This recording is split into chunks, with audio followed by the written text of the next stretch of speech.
শতরূপদা, মালদার যে ঘটনা সেখানে বিচারকরা আর্তনাদ করছেন। তারা বলছেন যে ওদের হাতে ইট, আমরা একা একা যাচ্ছি, এখানে কোনো পাইলট কার নেই। কি অবস্থা, মানে অডিও কাতর আর্জি বিচারকদের। দেখুন, বিচারকদের জন্য পাইলট কার দেওয়া উচিত, তাদের জন্য যাবতীয় নিরাপত্তার ব্যবস্থা করা উচিত, এই নিয়ে কোনো সন্দেহ নেই। কেন করা হলো না, এবং তারা যখন সরাসরি ইলেকশন কমিশনের কাজ করছেন, প্রথম কথা হচ্ছে এটা অপদার্থ অকালকুষ্মাণ্ড ইলেকশন কমিশন। ভারতের ইতিহাসে কোনো দিন হয়নি যে বিচারকদেরকে বসে ঠিক করতে হচ্ছে ভোটার লিস্ট, কে ভোটার হবে, কার নাম ভোটার লিস্টে থাকবে আর কার নাম ভোটার লিস্টে থাকবে না। দেশে এত খুন খারাপি, এত কিছুর বিচার পেন্ডিং হয়ে পড়ে আছে, সেখানে এতজন বিচারককে বসে বসে এখন ভোটার লিস্ট ফাইনালাইজ করতে হচ্ছে ইলেকশন কমিশনের অপদার্থতার জন্য। ইলেকশন কমিশনের হাতে এখন পুলিশ, তারপরে যদি বিচারকদের নিরাপত্তার ব্যবস্থা তারা না করে থাকেন, কেন করেননি তাদেরই কৈফিয়ত দিতে হবে, এবং তাই নিয়ে তাদেরকে প্রশ্নও করতে হবে। তারা নিশ্চয়ই সেই উত্তর দেবেন, উত্তর তারা দিতে বাধ্য। কিন্তু তার পাশাপাশি এটাও বলছি যে এরকমভাবে গণতন্ত্রের নামে যদি একটা অংশের মানুষের ওপর নিধনযোগ্য চলে, ইলেকশন কমিশন এবং রাষ্ট্রীয় ব্যবস্থা যদি একটা অংশের মানুষকে এরকমভাবে গণতন্ত্র প্রক্রিয়া থেকে তাদেরকে বঞ্চিত করে দেওয়া, তাদেরকে গণতান্ত্রিক প্রক্রিয়া থেকে ঘাট ধাক্কা দিয়ে বার করে দেওয়ার চেষ্টা করেন, তাহলে একটা সময় গিয়ে মানুষের ধৈর্যের বাঁধ ভাঙতই, আজ না হোক কাল ভাঙতই। কিছু আমাদের এই আশঙ্কাটাই ছিল, এটার কথাই আমরা বরাবর বলে এসেছিলাম। সুপ্রিম কোর্ট আজকে বলছে যে পরিস্থিতি হয়েছে সেটাকে বলা চলে complete breakdown of law and order in state. সে তো সত্যি কথা, কিন্তু এই জায়গায় এলো কেন? এই জায়গায় এলো কেন? কী অসুবিধা ছিল ভোটার লিস্টটাকে ফাইনালাইজ করে ভোটটা করতে? কী অসুবিধা ছিল যবে থেকে ভারতে এই পশ্চিমবাংলা এসআইআরটা শুরু হলো তার 2 মাস আগে থেকে 3 মাস আগে থেকে শুরু করতে? ইলেকশন কমিশন কি জানতো না যে পশ্চিমবাংলা এপ্রিল মে মাসে বিধানসভা ভোট ডিউ আছে? যাও বা শুরু করতে দেরি হলো, কী অসুবিধা ছিল 2 মাস পরে পশ্চিমবাংলায় তাহলে বিধানসভা ভোটটা করতে? ভারতে কি এই উদাহরণ নেই যে কোনো একটা রাজ্যে 2 মাস পরে বিধানসভা ভোট হয়েছে? কী অসুবিধা ছিল? ভোট চলছে, ভোটের প্রচার চলছে, ভোটের নমিনেশন জমা দেওয়া চলছে, এদিকে কে ভোটার কে ভোটার নয় এখনো অবধি একটা বড় অংশের মানুষ জানেন না। তো যদি complete breakdown of electoral democracy হয়, তাহলে complete breakdown of law and order হবে নাই বা কেন? ইলেকট্রাল ডেমোক্রেসির ওপর মানুষের আস্থা থাকলেই তো সেই মানুষ ল অ্যান্ড অর্ডার সিস্টেমের মধ্যে নিজেকে আবদ্ধ রাখেন, ল অ্যান্ড অর্ডার সিস্টেমের মধ্যে নিজেকে বেঁধে রাখেন। যদি এক গণতান্ত্রিক ব্যবস্থা ভেঙে পড়ে একজন মানুষের জন্য, একজন ব্যক্তি মানুষের জন্য যদি গণতান্ত্রিক রাষ্ট্র ব্যবস্থা ভেঙে পড়ে, তাহলে ল অ্যান্ড অর্ডারের উপর তার আস্থাটা থাকবেই বা কোত্থেকে? এটা তো ওয়ান ওয়ে ট্রাফিক নয় যে আমি তোমায় খালি আমার আনুগত্য দিয়ে যাব, তুমি আমাকে তোমার দায়িত্ব দেবে না। আচ্ছা, ডিএম এসপি কে শোকজ করেছে খোদ সুপ্রিম কোর্ট, মানে তাদের নির্দেশে, এবং বলা হচ্ছে যে 5টা থেকে 8:30, 3.5 ঘন্টা কোনো ফোর্স সেখানে গেল না। এমনকি কলকাতা হাইকোর্টের প্রধান বিচারপতি তারা ইন্টারভেন করার পরেও ওখানকার পুলিশ সুপার এবং ডিএম অ্যাক্টিভলি কোনো ব্যবস্থা করলেন না। তারা উত্তর দেবেন। তবে এইটুকু জানি যে এই সময় যেহেতু ভোট ডিক্লেয়ার হয়ে গেছে, সেহেতু আর বিশেষ করে ইলেকশন সংক্রান্ত কাজকর্ম পুলিশের পুরোটা ইলেকশন কমিশনের পরিচিত হচ্ছে। সেক্ষেত্রে ইলেকশন কমিশনেরও যারা অবজারভার রয়েছেন, তারাই বা কেন পুলিশকে দিয়ে এই কাজটা করালেন না, তারাও নির্দেশ দিলেন না কেন? মনে হয় ইলেকশন কমিশনের সেই অবজারভারদেরকেও এই প্রশ্নের আওতায় আনা উচিত। নাকি ইলেকশন কমিশনের অবজারভারদের ওপরও এরকম কোনো একটা নির্দেশ ছিল যে এই সময় পুলিশকে থানায় বসিয়ে রাখতে হবে, যাতে কিনা ইলেকশন প্রসিডিওরটাকে নিয়ে আর 5টা খেলা খেলা যায়? মমতা বন্দ্যোপাধ্যায় বলছেন মালদায় কংগ্রেসীদের অত্যাচারে গন্ডগোল হয়েছে। দেখুন, উনি তো মানে একজন মুখ্যমন্ত্রীকে নিয়ে এটা বলতে খারাপ লাগে, কিন্তু বহু ঘটনায় আমরা দেখেছি যে কোথাও যদি কোনো অপরাধ হয় বা কোনো ঘটনা ঘটে, মানে পুলিশের স্নাইফার ডগের নাকে গন্ধ পৌঁছানোর আগে মমতা বন্দ্যোপাধ্যায়ের নাকে গন্ধ পৌঁছে যায়। এটা ওনার বিশেষ প্রতিভা।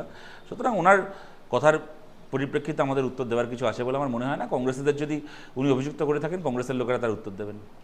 আচ্ছা, সুপ্রিম কোর্টের প্রধান বিচারপতি বলছেন দুর্ভাগ্যবশত আপনার রাজ্যে, মানে পশ্চিমবঙ্গে, সবাই রাজনীতির ভাষায় কথা বলেন এবং পশ্চিমবঙ্গ হচ্ছে সব থেকে পোলারাইজড একটা রাজ্য।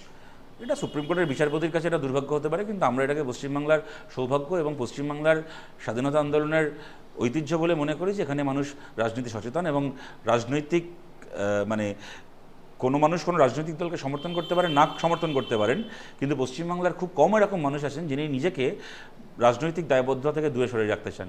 মানুষ এখানে রাজনৈতিক সচেতন, রাজনীতিগতভাবে তারা রাজনৈতিক অবস্থান নেন, তারা রাজনীতিকে নিয়ন্ত্রণ করতে চান। এটা কারোর কাছে দুর্ভাগ্যজনক মনে হতে পারে, কিন্তু আমাদের কাছে এটাই গণতন্ত্রের স্ট্রেংথ। মানে এই কথা উনি বলছেন রাজ্যের হয়ে যারা সওয়াল করছেন, অর্থাৎ দেখুন, উনি কাকে বলে থাকবেন না দেখবেন আমার দেখার দরকার নেই, কিন্তু বাংলার মানুষ রাজনীতি সচেতন, এইটাকে কেউ দুর্ভাগ্য বলতে পারেন না। আমরা অত্যন্ত বিনয়ের সঙ্গে বলছি, একটা গণতন্ত্র, শক্তিশালী গণতন্ত্র, মজবুত গণতন্ত্র তখনই হয় যখন সমস্ত মানুষ রাজনৈতিকভাবে সচেতন হন, তারা রাজনৈতিকভাবে অবস্থান নেন। একটা দেশের 100টার মধ্যে 95টা লোক রাজনীতি নিয়ে মাথা ঘামাবে না, 5টা লোক খালি রাজনৈতিক ব্যবস্থার নামে করে কমে খাবে, এইটাকে আমরা সুস্থ গণতন্ত্র মনে করি না। আমরা আশা করব সুপ্রিম কোর্ট, হায়ার জুডিশিয়ারি মানুষকে আরও রাজনৈতিক সচেতন হতে উৎসাহ দেবেন। অবশ্যই রাজনৈতিক সচেতন হওয়া মানে এই নয় যে রাজনীতির নাম করে গুন্ডামি করা, ক্রিমিনাল কাজকর্ম করা, সেইটা আলাদা কথা। কিন্তু রাজনৈতিকভাবে অবস্থান নেওয়াটাকে কখনো কোনো মানুষের অপরাধ হিসেবে দেখানো ঠিক নয়। আচ্ছা, মমতা বন্দ্যোপাধ্যায় বলছেন রাজ্যের আইন শৃঙ্খলার সব ক্ষমতা আমার হাত থেকে নিয়ে নিয়েছি, এখন যা করছে ওরা করছে, নির্বাচন কমিশনের ঘাড়ে সব বল ঠেলছেন তিনি। আপনার কি মনে হয় এটা একেবারেই সঠিক কথা? তা ভোট যখন হয়, অন্য রাজ্যে যখন ভোট হয়, তখন কি সেই রাজ্যের মুখ্যমন্ত্রীর হাতে পুলিশের অধিকার থাকে, ক্ষমতা থেকে থাকে? উনি কি এমন নতুন কথা বলছেন? এখানে কোন এমন নতুন জিনিসটা হয়েছে যা কিনা এর আগে হয়নি? বামফ্রন্ট সরকারের সময় যখন বিধানসভা ভোট হতো, তখন কি বামফ্রন্ট সরকার পুলিশকে নিয়ন্ত্রণ করতো? আর আপনার হাতে আইন শৃঙ্খলার দায়িত্ব থাকলে, আপনার হাতে পুলিশের কর্তৃত্ব থাকলে কীরকম ভোট হয় আমাদের দেখা আছে। পঞ্চায়েত তো আপনার হাতে পুলিশ দিয়ে হয়েছিল, 56 জন মানুষের প্রাণ গেছিল।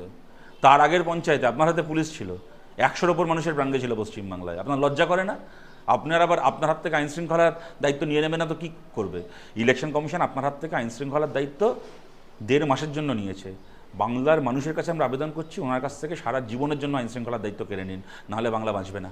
মালদার মোথাবাড়ি বিধানসভার আইএসএফ প্রার্থী মাওলানা মোহাম্মদ শাহজাহান আলী কাদরি আর তার 2 ছেলেকে পুলিশ আজকে ভোররাতে গ্রেপ্তার করেছে। আইএসএফ প্রার্থীকে গ্রেপ্তার করা হলো, আর মোথাবাড়ির যে তৃণমূলের প্রার্থী, হঠাৎ করে তার নামটা অ্যাডজুডিকেশন থেকে ক্লিয়ার হয়ে গেল। আর মোথাবাড়িরই হাজার হাজার সাধারণ মুসলমান ভোটার, তাদের নামটা অ্যাডজুডিকেশনে ঝুলে আছে। এই তিনটেকে পাশাপাশি ডাকলে আমরা একটা প্যাটার্ন পাচ্ছি কিনা, আমরা একটা ডিজাইন পাচ্ছি কিনা, আমরা একটা নকশা পাচ্ছি কিনা, একটা স্ক্রিপ্ট পাচ্ছি কিনা আপনারা বলুন। তৃণমূল প্রার্থীর নামটা অ্যাডজুডিকেশনে থাকবে, সেটা ক্লিয়ার হয়ে যাবে, কিন্তু সাধারণ ভোটার যারা তৃণমূলের বিরুদ্ধে ভোট দিতে প্রস্তুত, তাদের নামটা অ্যাডজুডিকেশনের নামে ঝুলে থাকবে। আর তৃণমূলের যিনি বিরোধী প্রার্থী, যার ওখানে তৃণমূলকে হারানোটা সময়ের অপেক্ষা, তাকে তার ছেলেদেরকে গ্রেপ্তার করা হবে। কিন্তু আমাদের অভিজ্ঞতা আছে, রামপুরহাটে আমাদের আজকে যিনি প্রার্থী সঞ্জীব মালিক, তাকে কিন্তু মমতার পুলিশ মিউনিসিপ্যালিটি ভোটের সময় গ্রেপ্তার করেছিল, জেলে বসে ভোট জিতেছে। মোথাবাড়ির প্রার্থীকে অবিলম্বে জামিন দিতে হবে। তার আজকে নমিনেশন দেওয়ার কথা ছিল, কালকে হয়তো নমিনেশন, জামিন পেয়ে গেলে কালকে দেবেন। আমরা ইলেকশন কমিশনের কাছে, কোর্টের কাছে আবেদন করছি, গণতান্ত্রিক প্রক্রিয়ায় তিনি যাতে নির্বিঘ্নে অংশগ্রহণ করতে পারেন, তার জন্য অবিলম্বে তাকে জামিন দেওয়া হোক। কিন্তু এইটুকু বলতে পারি, মোথাবাড়ি কিন্তু আমরা জিতবো, প্রার্থীকে জেলে ঢোকালে আরও বড় মার্জিনে জিতবো। অমিত শাহ আজকে বলছেন আমি 15 দিন বাংলায় থাকবো ইলেকশনের জন্য। থাকবেন তো, আমরা বলেই দিচ্ছেন যে ইলেকশনের পর আমায় খুঁজে পাওয়া যাবে না। খুব ভালো কথা। আচ্ছা, অমিত শাহ আজকে শুভেন্দু অধিকারীর হয়ে মানে একসঙ্গে মনোনয়ন জমা দিতে গেলেন। আমরা দেখলাম তৃণমূল বিজেপি দুপক্ষের মধ্যে চড় থাপ্পড় জুতো। ও ভাই বোনে খুনছুটি একটু হয়, ছোটোবেলা আমার সাথে আমার ভাই বোনদের এরকম হতো না, কিন্তু কোথাও কি আপনারা যে কথাটা বারবার বলেন যে একটা বাইনারি সেট করার চেষ্টা, এটা পরিষ্কার বোঝাই তো যাচ্ছে। মানে ভবানীপুরের যিনি বিজেপি প্রার্থী, তিনি একদিন তৃণমূল করতেন, আর নন্দীগ্রামের যিনি তৃণমূল প্রার্থী, তিনি একদিন বিজেপি করতেন। এইটা তো হচ্ছে পশ্চিমবাংলার ভোট। তারপর দুটো লোক পাড়ায় মোড়ে দাঁড়িয়ে একে অপরকে চত্থাপ্পড় মেরে বলছে আমরা কত বড় তৃণমূল, আমরা কত বড় বিজেপি। এটা পশ্চিমবাংলার মানুষের কাছে একটা বিজ্ঞাপন দেওয়া বিজেপির পক্ষ থেকে যে মমতার বিরুদ্ধে আমরাই লড়ছি। তাই আমরা শুভেন্দু অধিকারীকে ভবানীপুরে দাঁড় করিয়েছি। শুভেন্দু অধিকারী যদি ভবানীপুরে জেতার ব্যাপারে নিশ্চিত হন, নন্দীগ্রামে ফালতু দাঁড়াতে গেলেন কেন? ধরে রাখলেন কেন? একটা ব্যাকআপ প্ল্যানের দরকার কী ছিল আপনার? তার কারণটা কি? ভবানীপুরে উনি জেতার জন্য লড়ছেন না। বাংলার বাকি 293টা কেন্দ্রের মানুষকে এই বার্তা দিতে হবে যে তৃণমূলের বিরুদ্ধে মূলত আমরাই লড়ছি, অতএব সমস্ত তৃণমূল বিরোধী ভোট তোমরা বিজেপিকে দাও। এটা তো একটা স্ক্রিপ্ট। এটা তো যারা মানে ওদের যারা পলিটিক্যাল ওই কী সব থাকে না, ওদের সব টিম ফিম এখন ভাড়া করে, তাদের দেওয়া বুদ্ধিতেই এগুলো স্ট্র্যাটেজি। এগুলো তো কোনো পলিটিক্স না, এগুলো স্ট্র্যাটেজি। আচ্ছা, এই শুভেন্দু অধিকারী যখন এই মনোনয়ন জমা দিতে গেলেন, তখন দেখা গেল তৃণমূলের তরফ থেকে মাইক বাজিয়ে তৃণমূলের প্রচারের গান চালানো হলো, পাল্টা বিজেপি চালালো, কিন্তু সবকিছু হলো সাইলেন্ট জোনে, যেখানে আসলে গান বাজানোই অ্যালাউ। সুতরাং এর থেকেই বোঝা যাচ্ছে যে ভবানীপুরে যে রাস্তা দিয়ে এই মিছিল গেছে এবং যেখানে ঘটনাগুলো ঘটেছে, সেখানে স্কুল আছে, হাসপাতাল আছে। সুতরাং এই তৃণমূল এবং বিজেপি দুটো পার্টিই হচ্ছে মানে কত বড় লুম্পেনদের পার্টি, কত বড় ক্রিমিনালদের পার্টি। এদের কাছে এদের মানে রাজনৈতিক গলাবাজি যে একজন অসুস্থ মানুষের চিকিৎসা, একটা ছোট বাচ্চা স্কুলে পড়াশোনার থেকে অনেক গুরুত্বপূর্ণ, এদের কিন্তু প্রতিটা চালচলন প্রমাণ করছে। আমাদের কাছে প্রশ্নটা হচ্ছে, এই লুম্পেনটার বদলে ওই লুম্পেনটাকে, এই ছিচকের বদলে ওই ছিচকাকে আমরা বেছে নেব, নাকি এর বিকল্প যে রাজনীতি মানুষের, অসুস্থ মানুষের মাথার পাশে দাঁড়িয়ে বলবে আপনি তাড়াতাড়ি সেরে উঠুন, একটা বাচ্চার কাঁধে হাত রেখে বলবে তুমি আরও ভালো করে মন দিয়ে পড়াশোনা করো, সেই রাজনীতিকে আমরা বাংলায় প্রতিষ্ঠা করব। আমরা আবেদন করছি আপনারা এই বিকল্প রাজনীতিকে বাংলায় প্রতিষ্ঠা করুন। আচ্ছা, আপনারা তো বলছেন যে এবারের নির্বাচনে আপনারা আসন পাওয়ার ক্ষেত্রে বা ভোট পাওয়ার ক্ষেত্রে আগের থেকে অনেকটা এগিয়েছেন, কিন্তু দেখা যাচ্ছে বামফ্রন্টের সঙ্গে আইএসএফ এর প্রার্থী নিয়ে একটা গন্ডগোল সমস্ত থেকেই যাচ্ছে। 294টা আসনে বামফ্রন্ট এবং আইএসএফ প্রার্থী, যেখানে আইএসএফের প্রার্থী থাকবে সেখানে বামফ্রন্ট প্রার্থী থাকবে না, যেখানে বামফ্রন্ট প্রার্থী থাকবে সেখানে আইএসএফ প্রার্থী থাকবে না, সেইভাবেই 294টা আসনে ভোট হবে। আপনারা নিশ্চিন্তে থাকুন, কাল পরশুর মধ্যে বুঝতে পারবেন। আচ্ছা, একটা প্রশ্ন হচ্ছে, চিংড়িঘাটার যে মেট্রো সেটা এতদিন ধরে আটকে ছিল, অবশেষে সুপ্রিম কোর্টে ধাক্কা খাওয়ার পর রাজ্য মেট্রোকে অনুমতি দিল, এই ইলেকশনের আগে অনুমতি দিয়ে দিয়েছে। হ্যাঁ, তো দেখুন, 350 মিটারের জন্য এই গোটা রুটটা একেবারে সেই গড়িয়া সাদার্ন বাইপাস থেকে শুরু করে সেক্টর 5 নিউটাউন পর্যন্ত এই গোটা রুটটাকে আজকে অকেজো করে রাখা হচ্ছে 350 মিটার রাস্তা তৈরির বা মেট্রো লাইনটার এক্সটেনশন করবে না বলে। কত বড় জনবিরোধী সরকার হলে তারা এটা করতে পারে?